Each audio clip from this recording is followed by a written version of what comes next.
नमस्कार विद्यार्थी मित्रांनो, आपण यशवंतराव चव्हाण महाराष्ट्र मुक्त विद्यापीठाच्या पदवी व पदव्युत्तर अभ्यासक्रमासाठी जे विद्यार्थ्यांनी प्रवेश घेतलेला आहे किंवा आपला शिक्षणक्रम पूर्ण करत आहेत अशा सर्व विद्यार्थ्यांसाठी यापूर्वी आपण अगदी BA BCom पासून तर ग्रंथालय माहितीशास्त्र पदवी व पदव्युत्तर अभ्यासक्रमाच्या विद्यार्थ्यांपर्यंत अनेक व्हिडिओ तयार केलेले आहेत। आपण सर्व विद्यार्थ्यांनी या व्हिडिओला चांगल्या प्रकारे बघून त्यातून आपल्याला जे काही आपल्या शंका असतील, ज्या काही आपल्याला त्यातली माहिती असेल ही मिळवण्याचा प्रयत्न केलेला आहे। भरभरून विद्यार्थ्यांनी ते व्हिडिओ बघितलेले आहेत। आवश्यक ते आपल्या मित्रांपर्यंत ते शेअर केलेले आहेत आणि आपल्या चॅनलला सबस्क्राइब केलेलं आहे। त्याबद्दल आपल्या सर्वांचं पुनश्च एकदा मनपूर्वक आभार। तसेच विद्यार्थी मित्र, आज आपला व्हिडिओचा जो विषय आहे की जे यशवंतराव चव्हाण महाराष्ट्र मुक्त विद्यापीठातून पदवी व पदव्युत्तर शिक्षण पूर्ण करत आहेत अशा विद्यार्थ्यांसाठी होम असाइनमेंट किंवा गृहपाठ हा एक पाठ त्यामध्ये अंतर्भूत केलेला असतो। या गृहपाठाचे जे काही मार्क असतात, ही आपली जी काही फायनल जी काही वर्षाच्या शेवटी जी मार्कशीट जनरेट होते त्या मार्कशीटमध्ये त्या गृहपाठांचा मार्कांचा समावेश केला जातो। जे काही CA म्हणजेच कॉलेज असेसमेंट आणि UA म्हणजेच युनिव्हर्सिटी असेसमेंट, अशा प्रकारे या गृहपाठांना खूप मोठ्या प्रमाणामध्ये मार्कशीटमध्ये वेटेज असतं। जे विद्यार्थी शिक्षणाच्या प्रवाहापासून दूर राहिलेले आहेत, जे विद्यार्थी जॉब करत आहेत किंवा आपल्या काही सामाजिक आर्थिक अडचणीमुळे ज्यांना आपलं शिक्षण पूर्ण करता आलं नाही किंवा जे आता सध्या जॉब करून ज्यांना शिकण्याची प्रचंड तीव्र इच्छा आहे, अशा सर्व विद्यार्थ्यांसाठी ज्ञानाची गंगा घरोघरी पोहोचवणे किंवा ज्ञानगंगा घरोघरी हे ब्रीदवाक्य घेऊन यशवंतराव चव्हाण महाराष्ट्र मुक्त विद्यापीठ मोठ्या प्रमाणामध्ये महाराष्ट्रामध्ये आपली वाटचाल करत आहेत आणि अशा शिक्षणाच्या प्रवाहापासून दूर असणाऱ्या विद्यार्थ्यांना शिक्षणाच्या प्रवाहात आणण्याचा एक जाणीवपूर्वक प्रयत्न करत आहेत आणि त्याचाच भाग म्हणून वेगवेगळ्या प्रकारचे रोजगारक्षम किंवा रोजगार निर्माण करणारे, विद्यार्थ्यांमध्ये वेगवेगळ्या प्रकारचे कौशल्य विकसित करणारे अभ्यासक्रम यशवंतराव चव्हाण महाराष्ट्र मुक्त विद्यापीठाने विकसित केलेले आहेत। यातीलच जे काही गृहपाठ आता आपल्याला लिहायचे आहे किंवा चालू वर्षी जे काही आपलं जे शैक्षणिक वर्ष 2023-24 आहे याचे गृहपाठ अजून संकेतस्थळावर आलेले नाही, पण एकंदरीत गृहपाठाची जी आपण जर प्रत्येक वर्षाची जर ती वाटचाल बघितली तर गृहपाठ विद्यार्थ्यांनी कसे लिहावे।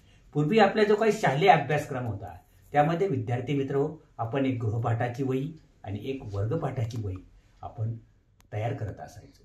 त्याचप्रमाणे गृहपाठ आपल्याला हे वेगळ्या पद्धतीने जे त्या विद्यापीठाच्या संकेतस्थळावर माहिती पुस्तिका दिलेली असते त्यातील सर्व नियम बारकाईने वाचून एक चांगल्या प्रकारे गृहपाठ विद्यापीठाला किंवा आपल्या अभ्यास केंद्राला सादर करावायचे असतात। विद्यार्थी मित्रांनो, आपण गृहपाठ लिहिताना त्याचं बाह्य स्वरूप कसे असावे यावर प्रथमतः चर्चा करू।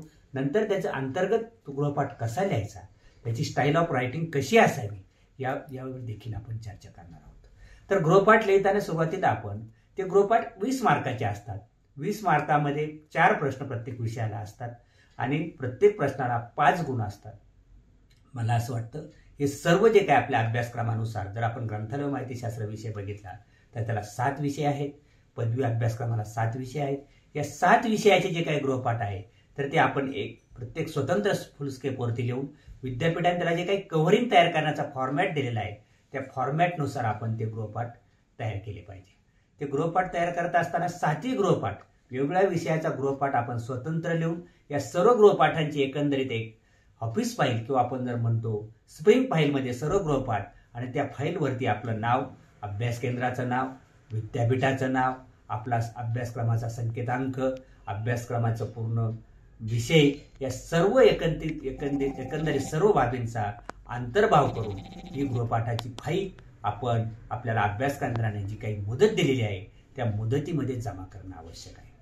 हेच अभ्यासक्रम लिहित असताना त्या प्रत्येक प्रश्नाचं उत्तर मला असं वाटतं साधारण 5 मार्कासाठी 2 पेजेस इतकं उत्तर पुरेसं आहे। अभ्यासक्रमाचा गृहपाठ लिहित असताना प्रत्येक प्रश्नाच्या सुरुवात करताना प्रत्येक पेजेसच्या डाव्या बाजूला 1.5 इंचाचा समाज जर सोडला तर जे काही अभ्यास आपले गृहपाठ तपासणारे जे समंत्रक आहेत त्यांना त्यामध्ये आपल्याला मार्क देता येतील। त्यामध्ये आपले काही चुका असतील तर त्याच्यामध्ये त्या रिमार्क कॉलममध्ये त्यांना सेऱ्यांमध्ये ते सेरे तिथं लिहिता येतील आणि एकंदरीत आपण नेमकं कुठं कमी पडतोय ती आपल्याला दुरुस्ती करता येईल। हा झाला गृहपाठाचं बाह्य स्वरूप कसं असावे. यानंतर आपण चर्चा करणार आहोत प्रत्येक प्रश्नाचं उत्तर कशा पद्धतीने लिहिलं पाहिजे. आपण जर एखादा प्रश्न नजरेसमोर ठेवला तर त्या प्रश्नाचा नेमका रोख कशावर आहे, त्या प्रश्नाची नेमकी मेघ कशामध्ये आहे, या पद्धतीने प्रश्नाची मांडणी केली पाहिजे. कन्सेप्ट बेस आपण तो प्रश्न सोडवला पाहिजे. आपल्याला सर्वांना ज्ञात आहे की मुक्त विद्यापीठाची जी काही शिक्षण पद्धती आहे ती आहे स्वयंअध्ययन पद्धती. आणि स्वयंअध्ययन पद्धतीच्या माध्यमातून आपल्याला जे काही समंत्रक असतात ते आपलं काउन्सिलिंग करत असतात, आपले डाऊट्स क्लिअर करत असतात आणि अशा पद्धतीने तो वर्षभराचा अभ्यासक्रम विद्यापीठाचा सुरू असतो. तर आपण गृहपाठ लिहित असताना त्या प्रश्नाचं आपल्याला एक चांगल्या प्रकारे आकलन आपण करून प्रश्न समजावून घेतला पाहिजे. आणि मग त्या प्रश्नाचं उत्तर लिहिताना त्या प्रश्नाचं उत्तर आपल्याला जे काही विद्यापीठाने जे स्टडी मटेरियल दिलेलं आहे किंवा जी माहिती पुस्तिका दिलेली आहे त्या माहिती पुस्तिकेमध्ये त्या प्रश्नाचं उत्तर असतेच असते, किंवा जे काही स्टडी मटेरियल किंवा पुस्तके आहे त्या पुस्तकांमध्ये त्या प्रश्नांची उत्तर असतात. पण ते प्रश्नाचे उत्तर लिहित असताना आपण नेमकं काय केलं पाहिजे. सरळ प्रश्नाचे उत्तर लिहिताना आपण ते पुस्तकातली जी काही भाषा आहे त्याच पद्धतीने वाक्य टू वाक्य, शब्द टू शब्द त्या पद्धतीने आपण उत्तर लिहिणं अपेक्षित नाही. ते वाचून त्यानंतर आपल्याला होणार आकलन आणि आपलं अंडरस्टँडिंग या दोन्ही गोष्टींमधून आपण आपलं लेखन कौशल्य विकसित करण्याचा प्रयत्न हे गृहपाठ लिहिताना केला पाहिजे. ज्यावेळेस आपण तो प्रश्नाचा आपल्याला उत्तराचं आकलन होईल, प्रश्न समजून घेऊ आणि मग उत्तर लिहित असताना आपल्याला त्याचे सर्व आकलन होईल आणि आपण ते गृहपाठाच्या माध्यमातून लिहायला सुरुवात केल्यानंतर आपलं लिखाण सुधारेल आणि आपलं लेखन कौशल्य विकसित होईल. आणि जसजसं आपण लिहित जाऊ तसतसं त्याचं आपलं अंडरस्टँडिंग वाढेल. या पद्धतीने जर आपण गृहपाठ सोडवले तर मग आपल्याला पेपरमध्ये त्यातील जर काही प्रश्न आले तर कुठल्याही प्रकारची अडचण येणार नाही. आपण जर वाक्य टू वाक्य, paragraph to paragraph, pages to pages जर आपण सरळ लिहून गृहपाठ घेतले तर आपल्याला तो प्रश्नाचं आकलन होणार नाही, ती कन्सेप्ट आपली क्लिअर होणार नाही. त्यामुळे आपली स्वतःच्या भाषा शैलीमध्ये विद्यापीठाचं जरी प्रमाणित भाषेतलं पुस्तक असेल पण नेमकं आपल्याला आकलन कसं झालेलं आहे त्या पद्धतीने आपण जर स्वतःच्या शैलीमध्ये जर मांडणी केली तर ते आपल्याला समजण्यास, अंडरस्टँडिंग होण्यास आणि ती कन्सेप्ट आपल्या कायमस्वरूपी स्मरणामध्ये राहण्यासाठी त्याचा एक चांगला उपयोग होतो. त्यामुळे आपली जी अंतिम थेरी परीक्षा आहे किंवा प्रात्यक्षिक परीक्षा आहे याची एक तयारीचा जर भाग जर आपण बघितला तर तो गृहपाठ आहे. तर गृहपाठ हा विषय आपण इतका सहज साजा न घेता त्याला एक चांगल्या प्रकारे आपण जर अभ्यासपूर्ण आणि केवळ गुणांचा विचार न करता आपण त्या विषयातलं ज्ञानार्जन, त्यातल्या कन्सेप्ट समजून जर आपण गृहपाठ सोडवण्याचा प्रयत्न केला तर ते गृहपाठ लिहिण्याचा खरा हेतू साध्य होईल. आणि मार्क तर मित्रांनो आपल्याला मिळणारच आहे. कारण की आपण जर इतक्या चांगल्या पद्धतीने मेहनत घेऊन जर गृहपाठ लिहिले तर मला असं वाटतं मार्क आपल्यापासून अजिबात दूर नाही. त्यामुळे कुठलाही शॉर्टकट न मारता आणि हे सर्व लिहित असताना आपली वाक्यरचना, आपले योग्य शब्द, आपलं शुद्ध व्याकरण आणि आपलं शुद्ध लेखन आणि अक्षर देखील आपण सुंदर काढण्याचा प्रयत्न केला पाहिजे. म्हणजे हे सर्व करत असताना ह्या जर आपण गोष्टी बारकाईने जर कटाक्षाने जर पाळल्या तर आपल्याला वार्षिक परीक्षेमध्ये किंवा अंतिम परीक्षेमध्ये पेपर सोडवताना कुठल्याही प्रकारची अडचण येणार नाही. आपण गृहपाठ सोडवत असताना प्रत्येक प्रश्नाचं उत्तर लिहित असताना अतिशय नेमक्या शब्दात, नेमक्या वाक्यात आशयपूर्ण आपण आपल्या उत्तराची मांडणी केली पाहिजे.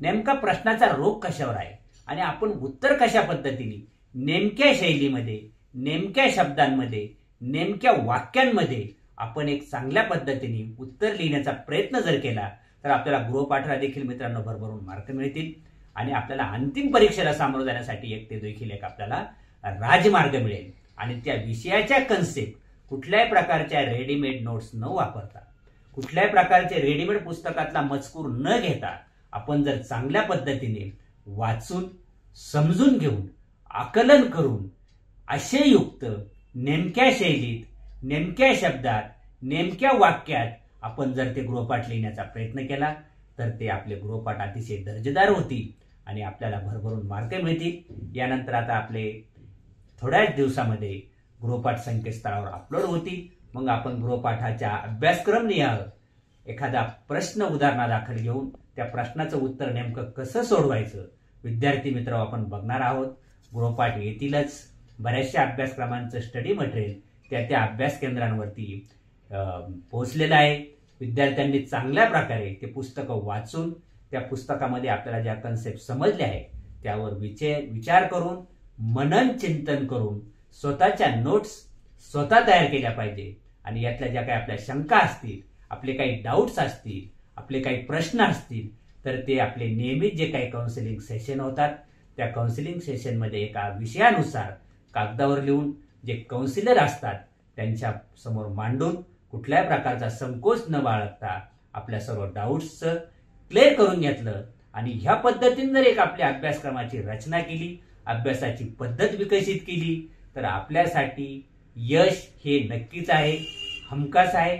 यानंतर गृहपाठ आल्यानंतर आपला स्वतंत्र व्हिडिओ येईलच, पण एक गृहपाठाची पूर्वतयारी म्हणून हा व्हिडिओ जर आपल्या सर्वांना आवडलास तर तो बघा आणि तो आपल्या सर्व मुक्त विद्यापीठाच्या अभ्यासक्रम किंवा शिक्षणक्रम पूर्ण करत असलेल्या विद्यार्थ्यांपर्यंत शेअर करा आणि असेच नवनवीन व्हिडिओ तुमच्यापर्यंत पोहोचवण्यासाठी या चॅनलला सबस्क्राईब करा.